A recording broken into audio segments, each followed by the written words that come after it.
What is good, everybody? It's your boy, the Foodie Filmmaker, and welcome to episode 1.5 of the Foodie Filmmaker Podcast. All right, so I did say 1.5. You guys may be wondering, where is episode 1, correct? Well, episode 1 had some unfortunate circumstances. An unfortunate set of events happened to it that I wasn't able to pretty much upload it and show you guys. Actually, I do have some footage which I may be compelled to share sometime in the future. But for now, just know that episode 1 didn't go as planned. It was my first time. Like I said in that podcast, it was my first time ever doing a podcast in a professional setting. So this is an actual podcast studio where I'm at right now. And so they got everything. It's pretty cool. I was very amazed that day that I was here. It was the first time, and I was very excited to just pretty much step into the studio and pretty much get things going. But unfortunately, I had a set of events that made the podcast not really watchable. First of all, I was only able to record half of it, and the other half is available in audio, but I wanted to upload the entire episode as a video, but unfortunately that didn't happen. I didn't realize that my now I'm using my actual camera, but for the first episode I did use my phone, and I didn't realize that my phone didn't have enough storage to record the entire podcast. And so my phone was flipped the other way so I could use the back camera, so I wasn't able to see that my phone had told me that, hey, you know what, you ran out of storage, you can no longer record. And I pretty much ran through the entire podcast without ever checking that, the my phone was out of storage. And unfortunately I wasn't able to record the second half or the last half of the episode. So it wasn't going to be cool to upload just half of the episode and then upload the rest in audio or something like that. I didn't want to do that to you guys, so that's why I'm back. I'm here at the studio one more time. And this time, I hope I'm able to execute episode 1 the way I wanted to execute it from the beginning. So I figured I would get a few more things right this time. But yeah, anyway, guys, let's go ahead and get started. So, yes, I am starting my own podcast, the Foodie Filmmaker Podcast. Why, you may ask? Well, because I find podcasts to be pretty fun, where you're able to just talk and share. Great way to pretty much communicate not only your personality, but the things that you know, and valuable gems that, the audience can take with them and hopefully apply in their life. And so that's kind of what I aim to do with this podcast. Be able to just share things as you guys may know, I am a foodie, so I do plan to share a lot of things that have to do with the foodie community. I do plan on sharing things that have to do with film because I am a filmmaker. I do love film, and I was actually quite I don't want to say embarrassed, but I kind of was a little bit, by the way I filmed the first episode. I was like, come on, Louis, you're a better filmmaker than that. But as I said, I was just trying to get the ball rolling, and my excitement really took over. That I wasn't really, planning everything. I didn't really double check a lot of things, and so that's why the first episode didn't really make it live. But yeah, we'll be discussing things like film, not only how to film, but also like things like equipment and stuff like that.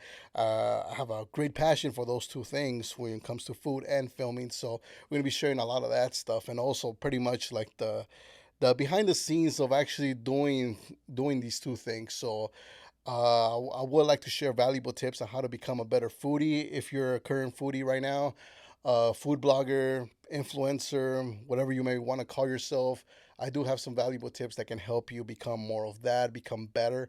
And also, if you're just a viewer right now watching this and you're like, I do kind of want to become a foodie, I've been contemplating it, I've been thinking about it, well, then I'll be making episodes as well where I'll be talking about how you can become a foodie and what are the best ways to start and what you can do to make it easy for yourself to start and make it fun as well and enjoyable. So I will be teaching a lot of that. I will be teaching, of course, the film side of that as well. So how can you possibly capture food in a better way where the customer ultimately feels excited and compelled to go to the restaurant and try the food? Because at the end of the day, I think that's the most valuable thing that you can do as a foodie, as a food blogger, right? Is to capture the essence of the food, whatever it is that you're reviewing, in the most compelling way that you make your viewers and your audience go and try that thing that you're reviewing.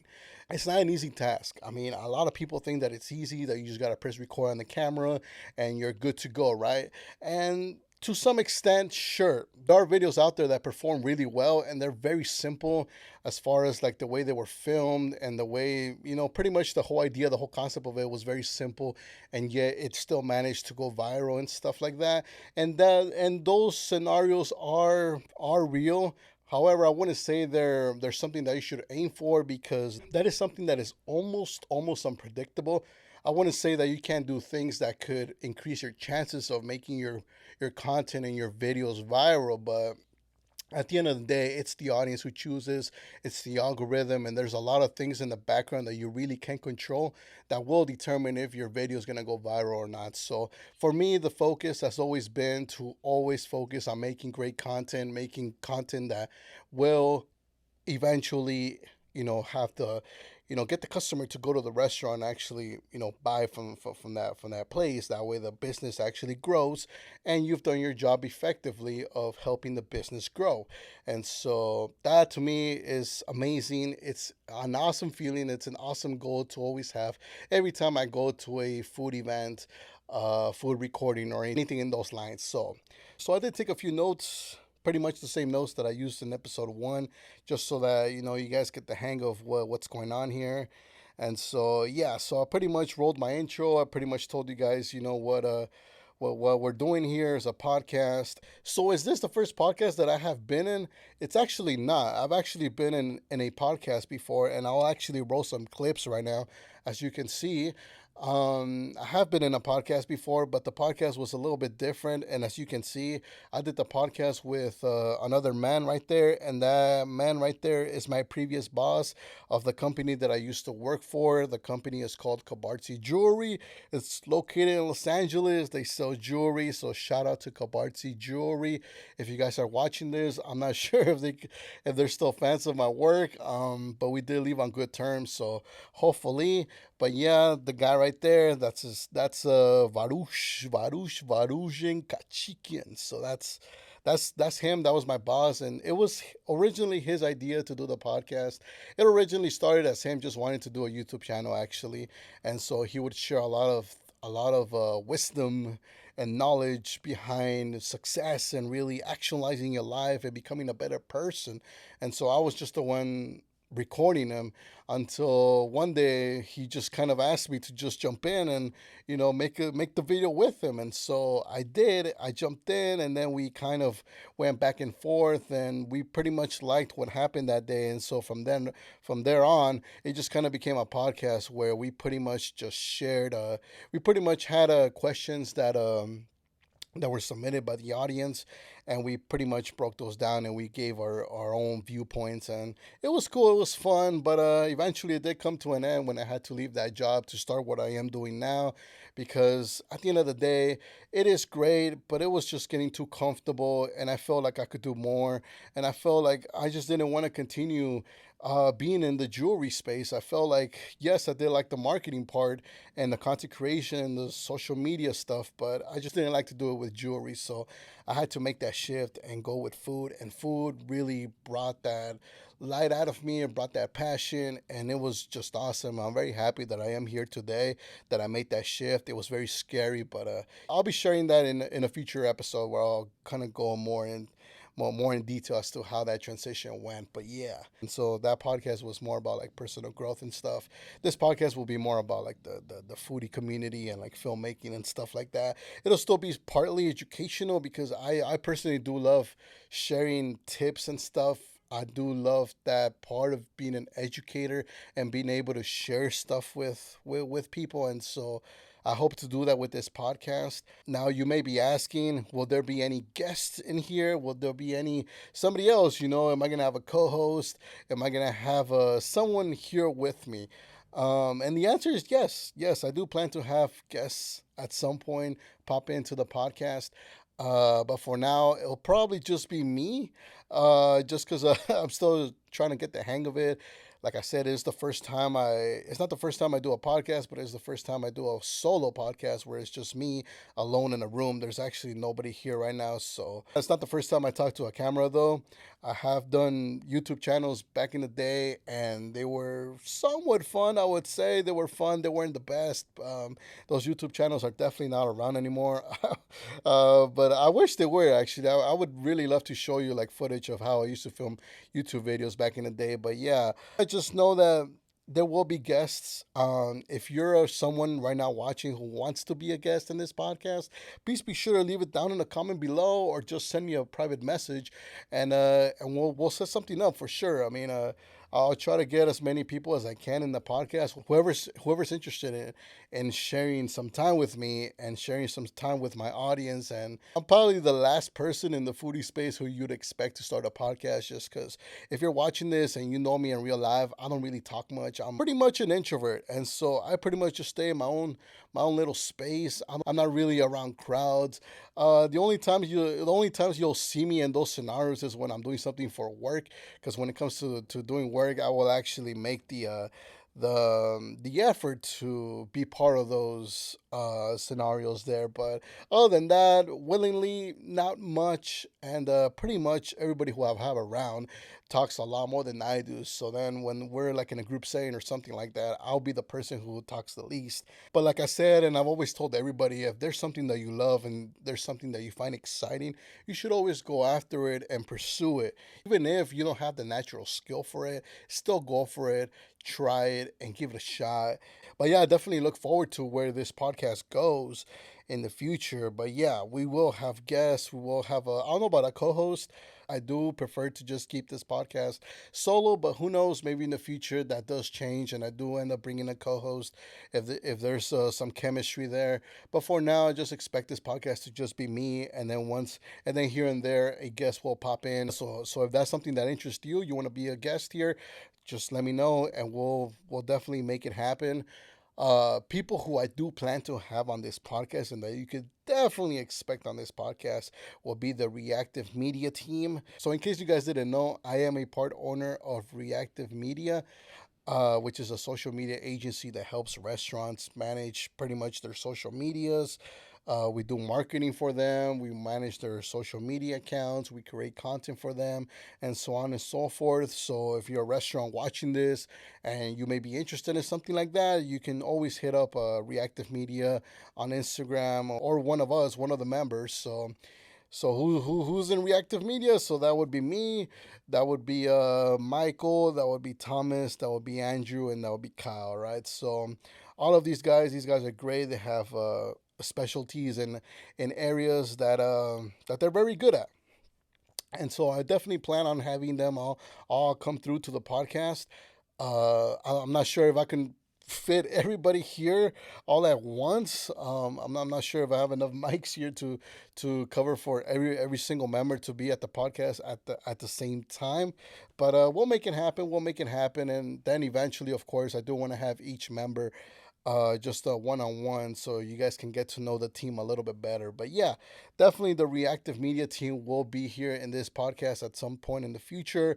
But for now, just know I will be here. All right, so let me share a little bit about my background as to who I am and how I started in this whole foodie filmmaker thing. So, as you saw from the podcast clips that I showed you from my previous podcast experience, you saw that I worked at Kabartsi Jewelry, which is a jewelry company in Los Angeles, and that's pretty much where I worked at.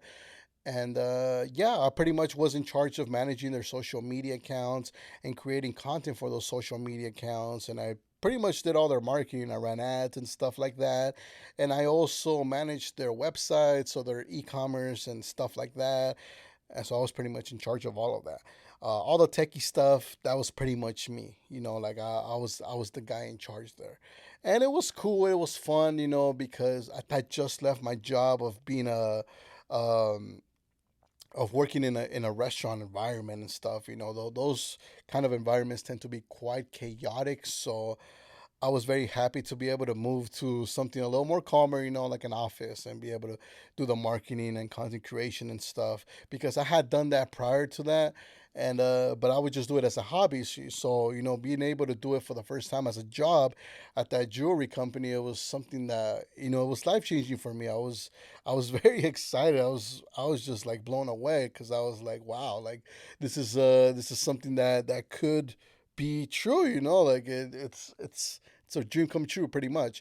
And so I was very happy to be there at first, but then, like, as time went by, I started to realize, like, yes, the content creation part was fun. The part where I got to use cameras and take pictures, videos, and all that cool stuff. Content creation part was amazing.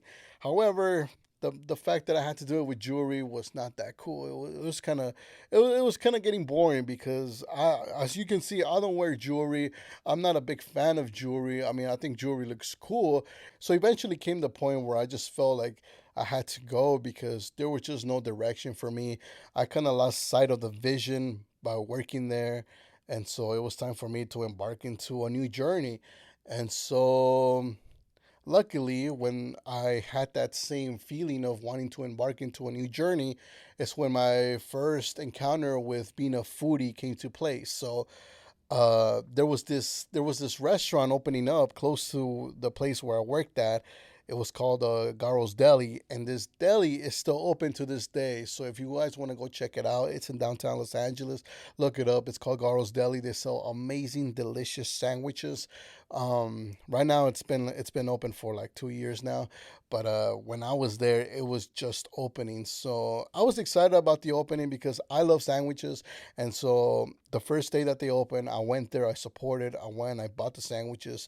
I bought a sandwich, and it was really, really good. And so I went back the next day, and I bought another sandwich. And eventually the owners started to become familiar with me, because you become a regular customer right when they're opening. You become very familiar, because like you're one of like their first customers, and you're a recurring customer as well, so they'll definitely remember you. And so it was around the third or fourth visit that I went, and I decided to make a video for them. So I ordered it wasn't a sandwich, it was a plate. I forgot what plate it was, but I ordered one of their plates, because they sold like Mediterranean food as well. And so it was a Mediterranean dish. I forgot what it was though, but I decided to film it. So I filmed myself, like, kind of like just doing like little things with the food. It wasn't the best video ever recorded, but it definitely had some passion in it, and you could definitely tell that I was trying to make that Mediterranean dish look as delicious as possible. And so that's pretty much what my goal was. And so I did that. The owners saw that, and they were like, wow, that's really cool. That video, I shared it on my Instagram page, which at the time, it was nothing. It was maybe like 100, 200 followers that I had there, because it was just my personal Instagram. And like I said, I'm an introvert. It's not like I socialize everywhere. So not many people knew me. So it was just kind of me and maybe like a few friends that I had from like the past and stuff, that were following me. And so, yeah, it was just like 100, 200 followers, but I still uploaded it, and I shared it with them, and they were very happy. They were very satisfied with that video. And so they asked me to come back, and they said, hey, whenever you want to come through, just let us know, and we'll hook you up with some free sandwiches, with some free food, whatever it is that you want. Just let us know. We'll hook you up and just make a video for us. And that was pretty much my first experience really as a foodie, and being able to do that whole transaction of I'll give you content and you give me free food. And so that was pretty cool. I personally thought like I was like a celebrity or something, when I got the opportunity to be able to get free food like that, and just in exchange for some content. And I did that a few times moving forward, until eventually another owner, since it was a partnership, there was two owners, so I had just met one of the owners. I met the other owner, and the other owner was the one who was like, hey, you know what, we like your work, and how would you like to manage our social media accounts? And so I was thrilled. I was like, of course. like Obviously, at the time I negotiated a price that to this day is ridiculous, ridiculously low because I just didn't know how to even price that, because it was the first time I ever did social media management for a restaurant. So the price was absurd, and I don't want to share the price right here. I may share that in a future episode, but for now, just know that the price was just ridiculous. But at the same time, I didn't care because I was getting to do social media management, for a restaurant. So I was like, yeah, get me in, get me in the door. And so from that day on, I started managing Garo's Deli, and I did it for a good while. Eventually, they wanted to do some influencer marketing, so that's where I got to meet a lot of the foodies that I know to this day. Most of them I'm still friends with. Some of them just stopped being foodies. I have no idea where they went. Like their accounts just went inactive, and some of them, unfortunately, had some fallouts, but that's okay because in the foodie space, you do have a lot of fallouts, and there's like a lot of people who you just won't get along with in the long run. Like something little will happen, something petty, and so eventually they'll either block you or maybe you end up blocking them, because they do something that you don't like, and so it's funny because I started doing social media management, and then it was later on, a few months later, when I actually decided to become a foodie, which is crazy because most people go the other way around. They first start their foodie accounts, and then they grow as a foodie, and then eventually they get into social media management, or some restaurant asks them, like to run their social media page, and so eventually they go from there. But for me, it was the other way around. I started with social media management, and then I became a foodie. That was cool. I thought that was a great journey working with Garo's Deli. I no longer work with them, but they're still there. If you want to go support Garo's Deli, please go and support Garo's Deli. So I decided to become a foodie later on as I was managing Garo's Deli. When I started to meet the food bloggers and I started to see the type of content they were making, I was like, okay, you know what? I think my content is on par with most of the food bloggers that are out there. Why don't I become a food blogger myself and I get into this space as well, and just try to help out other restaurants as well? And so I didn't have any connections. So pretty much I didn't have any connections to any restaurants. So I had to pretty much buy all the food that I was reviewing, that I was putting on my page at first. And it wasn't until I was reached out by another social media agency ran by another individual who I won't name because I did have a fallout with this person, but I will be talking a little bit more about what happened with this person and the whole deal there. I just won't talk about it here just because there's a lot to go into with that. But I was eventually approached by this social media agency, and they pretty much what would happen is that you pretty much connected with the social media agency. You told them that you're a food content creator and that you would like to pretty much partake in their collaborations, whether it was with one of their clients or it was like a one-off collaboration where maybe a restaurant was looking for a little bit more exposure towards a certain, maybe they had like a maybe they were launching a new item, or it was like a grand opening or something like that, so they needed like more exposure. So they reach out to these social media agencies, and they're like, hey, can you bring your entire network of food bloggers to come and review, to come talk about the grand opening, or to come talk about a certain item that we're launching? And so that's pretty much what that group did. And so I decided to join it because at the time, I mean, no other group had gave me the opportunity to really join and partake in their whole network. And so I was like, okay, you know what, let's do it. And so I started working with that agency, not for money, but it was just pretty much for collaborations. And so I started to get a lot of collabs from that. It was cool. It was fun. I gotta say, I did meet a lot of restaurants. I tried really amazing food. But then eventually had a whole fallout with the guy in charge. He was kind of weird, and and so eventually I stopped working with that individual.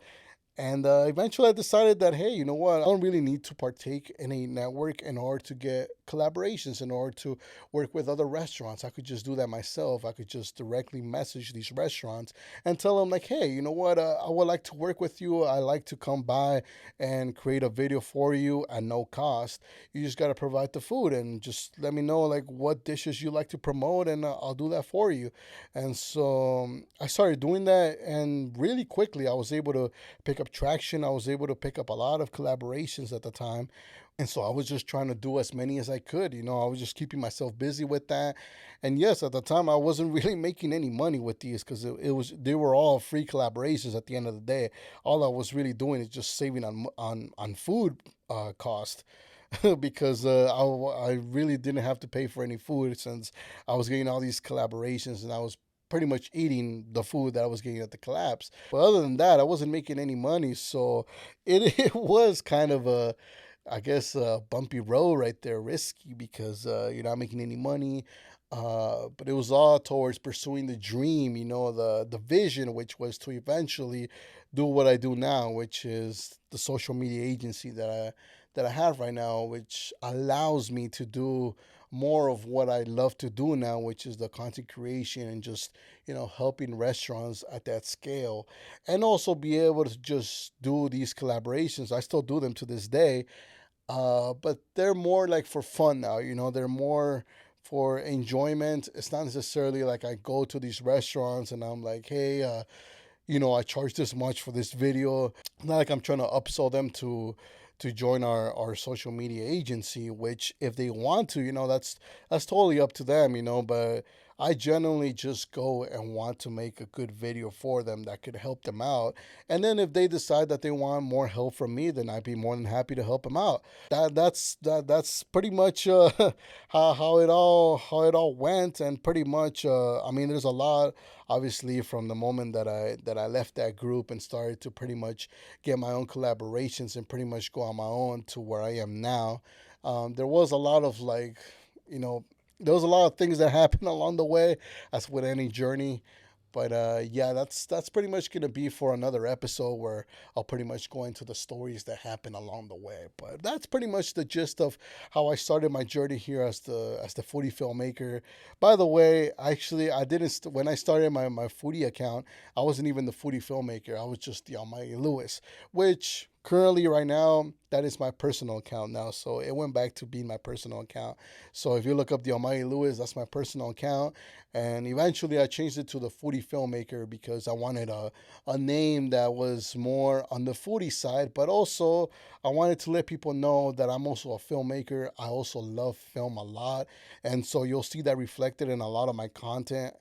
So now I just pretty much want to reach the end here, and I want to keep it short and simple, even though I kind of went on for quite a while here. But but yeah, I just want to thank every single one of you who has supported me along the way. Every single food blogger, restaurant, social media agency owner, pretty much everybody who has really been there and being very supportive of what I do. There's definitely been a lot of ups and downs, a lot of turbulence, but I just want to thank everybody that has been there for me and that continues to be there for me. I also want to thank everybody who tuned in to this episode 1.5. Like I said, I'm just starting this off, so hopefully, as I get more experience, I get more comfortable doing this, I'm able to offer you a better experience. But this is episode 1. When I started as a filmmaker, my videos were absolutely bad. They were pretty bad. I have to admit, they were pretty bad. Even before I started working at the jewelry company, I was already passionate about creating content, making content as far as making videos. I got made fun of a lot. I remember having my college instructor telling me that, hey, you know what, Lewis, you're not much of a creative person. You might want to consider doing something else that doesn't involve creative work, because you just don't have the eye for it. You don't have what it takes. And I still remember that to this day. And I was like, hey, you know what? Maybe I don't. And maybe this is you too. Maybe you don't have what it takes right now. Maybe you don't have that eye right now. But who's to say that you can't develop that as the years go by? If you continue to do it, if you continue to stick to it and you believe in yourself, you believe that eventually you could get there, you will get there. No matter what people tell you, you will eventually get there if you put in the practice in the time that is necessary. And of course, the education, get the education that you need. And that's why I'm going to be here, because I'm going to be able to share a lot of good stuff with you through this podcast that hopefully will help you uh, get started in whatever it is you want to get started as a foodie. You want to get started in filmmaking, whatever it is that you want to do. I am here to help you, and I can't wait to make those episodes, because those are the episodes that are really gonna, really gonna make an impact out here as far as like the Foodie Filmmaker podcast goes.